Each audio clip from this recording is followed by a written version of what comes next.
Alright, welcome back to our channel. Ito muli sa RP Max Vlog. Sa mega love shoutout po sa ating lahat guys, mga kaibigan, mga kapatid, mga kalingap. Isang mapagpalang araw po sa ating lahat. Good morning, good afternoon, good evening. Saan man po tayong sulok sa mundong ito. Naway na sa mabuting kalagayan po ang lahat guys sa mga oras na ito. Mega love shoutout din po sa ating ama ng kalingap, Kuya Val Santos Matubang, Kalingap Rob, and Atid na Vlogs.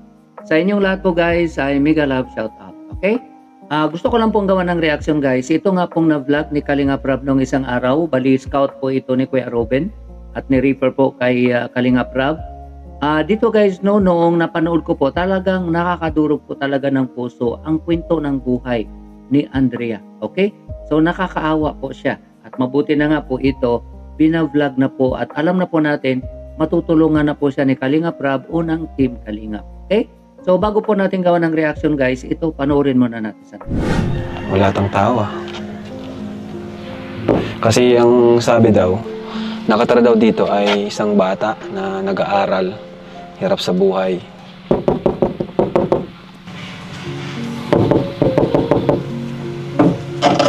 Ay! Babae!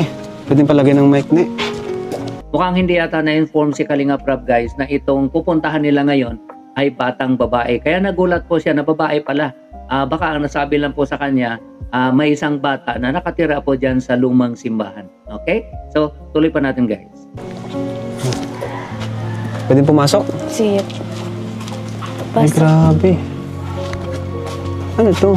Ano ba to? Simbahan ba talaga? Simbahan daw to sa ang balita sa amin. Simbahan daw ito dati. Grabe guys. Tingnan nyo yung paligid. Sinong nakatira dito? Ikaw? Opo. Anong to? Paano kayo napunta dito? Paano ka napunta dito? Dito sa lugar na ito? Dito po talaga kami. Dito kayo nakatira? Dito ka talaga nakatira. Paano naging simbahan ito? Ano po, may nagpupunta po dito. Opo muna po kayo, kuya. Sige, tara, upo tayo. Okay ka lang? Payat mo, anong kinain mo ngayon? Wala po. Wala. Ayun, so napanood natin guys gaano kasira-sira ang atip ng lumang simbahan. Okay? Sa tingin ko baka nagmagandang loob lang po yung pastor kaya po pinatira po sila dito. Okay? At ginagamit pa naman yung simbahan kahit gano'n na po siya kasira ang atip. Iniisip ko guys, paano kung umuulan tapos meron silang Sunday service, talagang mababasa po sila. Baka kinukulang po sila siguro guys sa budget kaya po hindi mapagawa-gawa itong simbahan po nila. Dito po guys, iniisip ko kung anong oras ito napuntahan nila Kalingap Rob. Kung hapon na ito, at imagine guys, tinanong po ni Kalingap Rob kung ano po yung kinain niya. Kung araw-araw po kasi guys, na ganun po yung mangyari sa kanya, baka po maapektuhan po yung kanyang pag-iisip. So, yun po ang nakakatakot dyan. Dahil alam naman po natin, especially sa umaga, ang breakfast ay napakahalaga. Okay? At itong batang ito, hindi natin alam kung bandang hapon na ito napuntahan, tapos, nang tanungin ni Kalingap Rob, wala pa po siyang kinain. So, nakakaawa. Kaya naman ang payat-payat ng bata. Okay? So, nakakaawa po ang kanyang kalagayan. Sa tingin ko guys, baka nagmagandang loob lang po siguro yung pastor na patirahin po sila dyan. Baka wala silang matirahan talagang iba. Kaya pinatira na lang po sila dyan. Pero nakita po natin talagang ang hirap po ng kalagayan nila dahil ang dami na pong sira-sira na po yung atip. Okay? So ito guys, panoorin pa natin. Pumapasok ka ba? Opo. Ano yung baon mo? Ano po, nagtitipid lang po ako pag Kanino mga medal ito? Sa amin po, magkakapatid. Ang dami So dito guys, hanga tayo sa kanila guys. Kahit ganito po yung kanilang kalagayan, marami silang mga medals. Ibig sabihin, matatalino sila, mga honor student po sila. Okay? So, ituloy pa natin guys. Kaso po, yung iba ko pong kapatid, wala po dito kasi bunso po ako. Bunso ka. So, madalas mag-isa ka lang dito? Opo. Di ka ba natatakot dito? Hindi naman po. Okay ka lang? Ba't parang naluluha ka? Okay lang yan. Dito naman kami para tulungan ka. Mahirap ba ang buhay nyo dito? Opo. Bakit? Minsan po kasi wala po kami pamasahe pagpaaral. Pag-aral? Wala rin po kami makain minsan. Okay ka lang ba? Nagugutom ka? Pasensya na po, wala po kami mainda sa inyo. Ay, okay lang. Kami ang may dala para sa'yo. Ano? Di ba na tulo dito? Natulog po. Butas-butas na. Hindi na nga po namin alam kung saan kami matutulog. Hindi nyo na alam kung saan matutulog. Kasi nga, butas-butas na. Opo. Grabe. Sino to? Si Papa po. Papa mo? Nasaan na siya ngayon? Wala na po. Patay na. Anong pakiramdam ng mag-isa ka dito at pumapasok ka, mag-aaral ka?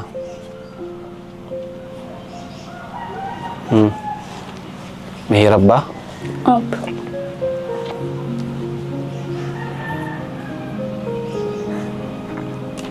Kawawa naman.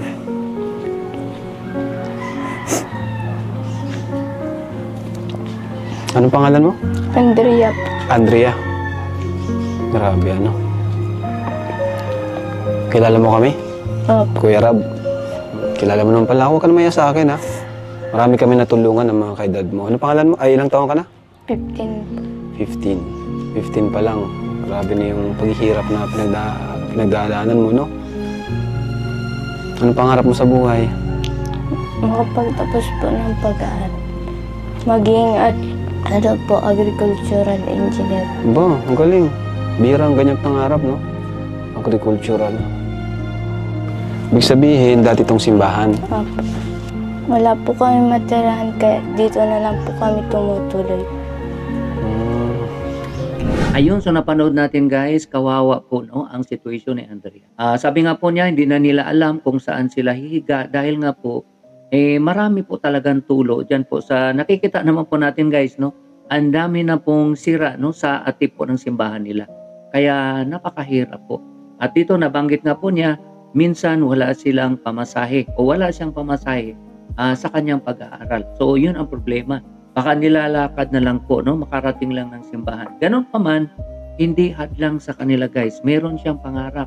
Gusto niyang maging agricultural engineer. So nakikita natin at matalino sila. Palagay ko guys, no, mararating niya po yung kanyang pangarap. At dito, lalo na, natulungan na po siya ng Team Kaling. At nabanggit nga po niya guys, minsan daw po, wala silang masasaing. So kawawa po ang kanilang situation. Siguro pag walang kita yung ina nila, so wala silang pambili ka nga ng bigas. So kawawa po ang kanilang situation. At dito din tayo hanga kay Andrea guys, no, kahit gano'n na po yung situation nila, nag-alala pa po siya na wala siyang ma-serve na pagkain sa kanila ni Kalinga Prab at yung mga kasamahan. So yung kanyang pagiging hospitable ay nandoon pa din, no, kahit walang-wala po siya. Normal po yan guys, no, sa ating mga Pinoy na kapag may bisita, kahit papaano gusto nating mag-serve kape man lang o tubig, no. So, humihingi po siya ng pasensya. So, napakabait na bata ni Andrea.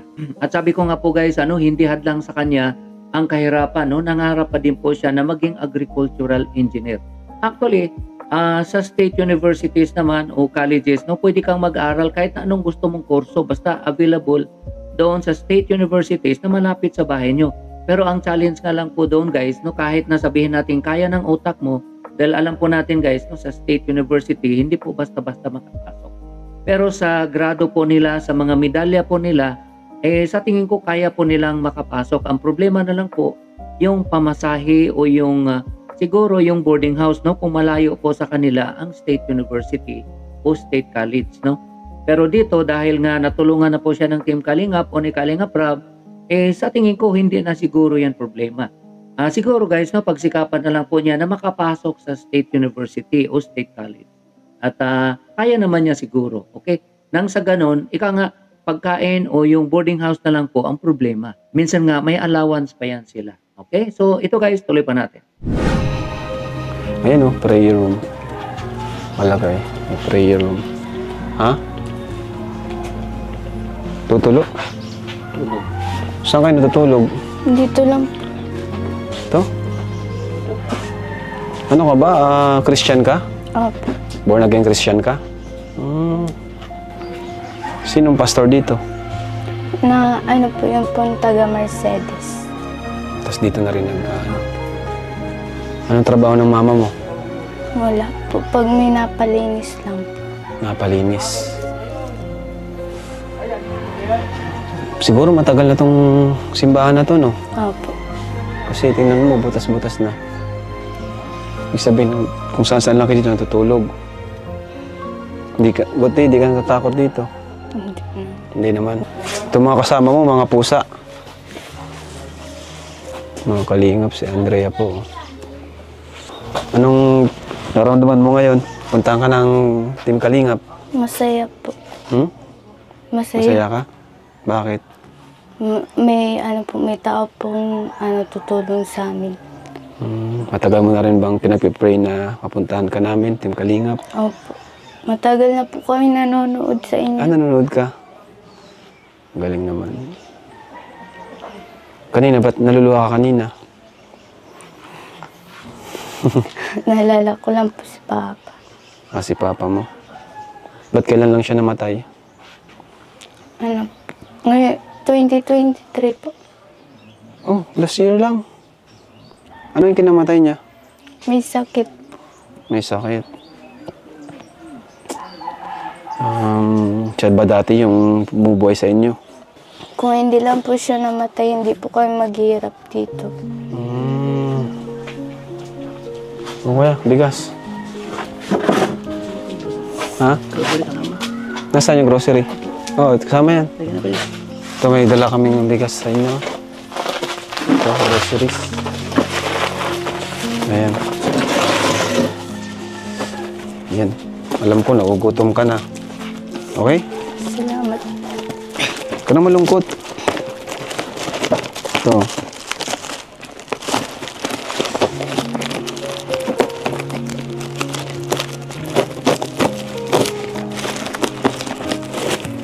Ano bang trabaho ni Papa mo dati? Nag-aano po siya, nagpapanday po. Nagpapanday?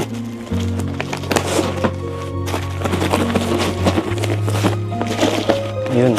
Oh. Yan, marami tayong dala dito, mga kalingap.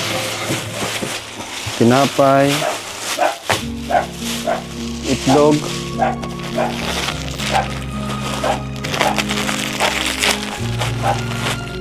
Nakikita natin guys, no, si Andrea habang kinakausap ni Kalingap Rab, mangiyak-ngiyak po siya.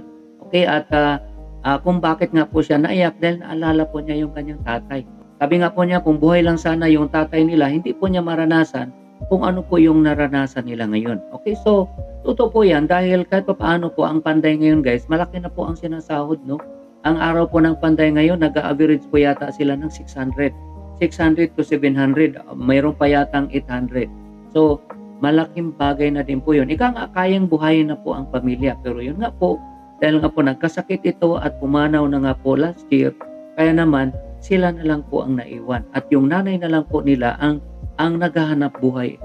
So ngayon, kung wala talagang tutulong sa kanila, ay mahirap po. Hindi sila makaahon hanggat walang ayuda na magagaling sa halimbawa sa gobyerno, o di kaya sa politiko, o di kaya kamag-anak nila na pwede sanang makatulong sa kanila. Unfortunately, yung mga yun, wala ika nga, no? Siguro yung mga kamag-anak nito, baka mahirap din po. Kaya, mabuti na lang, ika nga ito guys, no? Yung nangyari po sa kanila, itong na-scout po ni Kuya Ruben, at natulungan na po ni Kalingap Rab, ika nga, ito na po guys, ang sagot ng kanilang mga dasal. So dahil nga po guys, no, nakakadurog o nakakatouch po ang kwento ng buhay ni Andrea, alam ko po marami na po ang tutulong sa kanya. Maliban po sa tulong ni Kalingap Rab, may mga sponsor sigurado na gustong magpaabot ng tulong sa kanya. Kaya ito na ika nga ang umpisa ng mga biyaya na darating sa buhay nila. So sana kung ano man yung mga blessings na matanggap nila, sana hindi magbago ang kanilang ugali. Yun po ang hope natin na hindi sila magbago. Okay?